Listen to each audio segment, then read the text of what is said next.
जय श्री कृष्णा। आपका हमारे YouTube चैनल भक्ति गाथा पर स्वागत है। आज से कार्तिक मास प्रारंभ हो चुका है।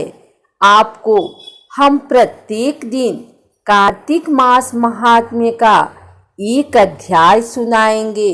हमारे YouTube चैनल पर आपको इसी प्रकार की धार्मिक वीडियो मिलती रहेगी, तो आप हमारे चैनल को सब्सक्राइब करके बेल नोटिफिकेशन ऑल पर सेट कर लें। आइए सुनते हैं कार्तिक मास महात्म्य का पहला अध्याय। मैं सिमरू माता शारदा, बैठे जिह्वा आय, कार्तिक मास की कथा लिखे कमल हर्षाय।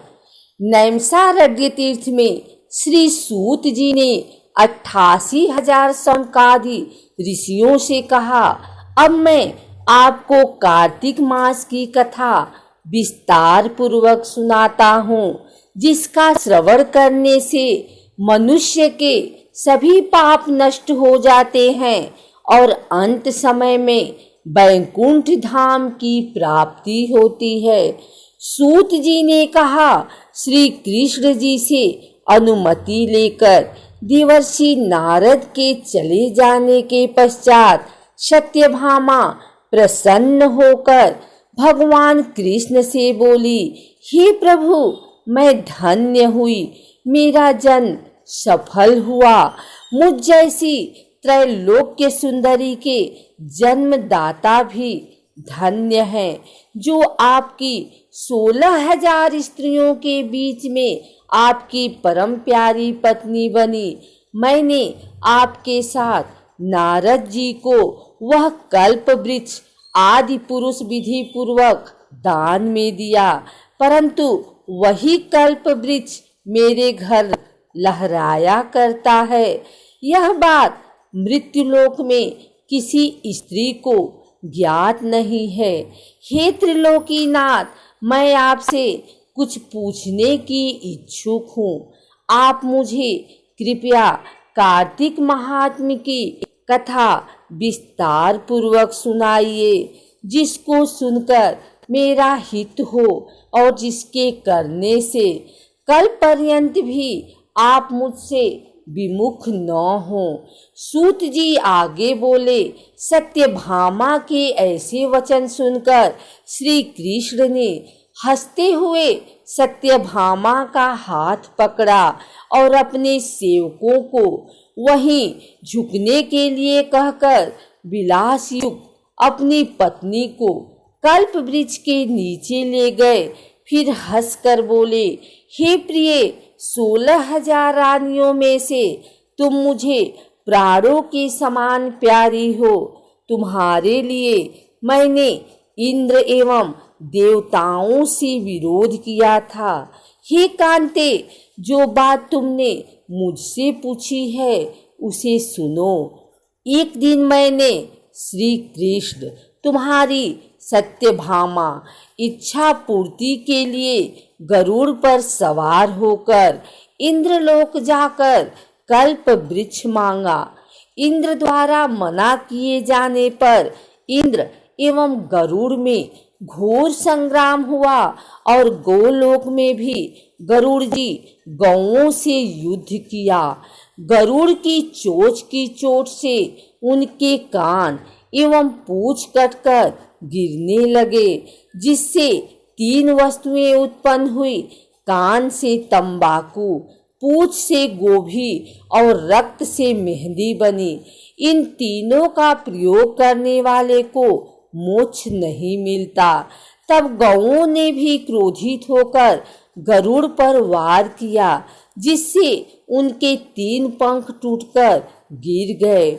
इनके पहले पंख से नीलकंठ, दूसरे से मोर और तीसरे से चकवा चकवी उत्पन्न हुए। हे प्रिय, इन तीनों का दर्शन करने मात्र से ही शुभ फल प्राप्त हो जाता है।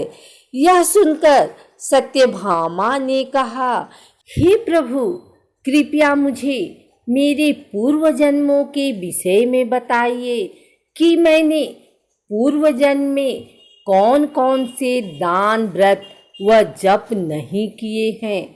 मेरा स्वभाव कैसा था, मेरे जन्मदाता कौन थे और मुझे मृत्युलोक में जन्म क्यों लेना पड़ा। मैंने ऐसा कौन सा पुण्य कर्म किया था जिससे मैं आपकी अर्धांगिनी हुई। श्री कृष्ण ने कहा, हे प्रिय, अब मैं तुम्हारे द्वारा पूर्व जन्म में किए गए पुण्य कर्मों को विस्तार पूर्वक कहता हूँ, उसे सुनो। पूर्व समय में सतयुग के अंत में मायापुरी में अत्रि गोत्र में वेद वेदांत का ज्ञाता देव शर्मा नामक एक ब्राह्मण निवास करता था। वह प्रतिदिन अतिथियों की सेवा, हवन और सूर्य भगवान का पूजन किया करता था। वह सूर्य के समान तेजस्वी था। वृद्धावस्था में उसे गुणवती नामक कन्या की प्राप्ति हुई। उस पुत्रहीन ब्राह्मण ने अपनी कन्या का विवाह अपने ही चंद्र नामक शिष्य के साथ कर दिया। वह चंद्र को अपने पुत्र के समान मानता था और चंद्र भी उसे अपने पिता की भांति सम्मान देता था। एक दिन वे दोनों कुश व समिधा लेने के लिए जंगल में गए। जब वे हिमालय की तलहटी में भ्रमण कर रहे थे, तब उन्हें एक राक्षस आता हुआ दिखाई दिया। उस राक्षस को देखकर भय के कारण उनके अंग शिथिल हो गए और वे वहां से भागने में भी असमर्थ हो गए। तब उस काल के समान राक्षस ने उन दोनों को मार डाला। चूंकि वे धर्मात्मा थे, इसलिए मेरे पार्षद उन्हें मेरे बैकुंठ धाम में मेरे पास ले आए। उन दोनों द्वारा आजीवन सूर्य भगवान की पूजा किए जाने के कारण मैं दोनों पर अति प्रसन्न हुआ। गणेश जी, शिव जी, सूर्य व देवी, इन सब की पूजा करने वाले मनुष्य को स्वर्ग की प्राप्ति होती है। मैं एक होता हुआ भी काल और कर्मों के भेद से 5 प्रकार का होता हूँ। जैसे एक देवदत्त, पिता, भ्राता आदि नामों से पुकारा जाता है। जब वे दोनों विमान पर आरूढ़ होकर सूर्य के समान तेजस्वी, रूपवान, चंदन की माला धारण किए हुए मेरे भवन में आए, तो वे दिव्य भोगों को भोगने लगे।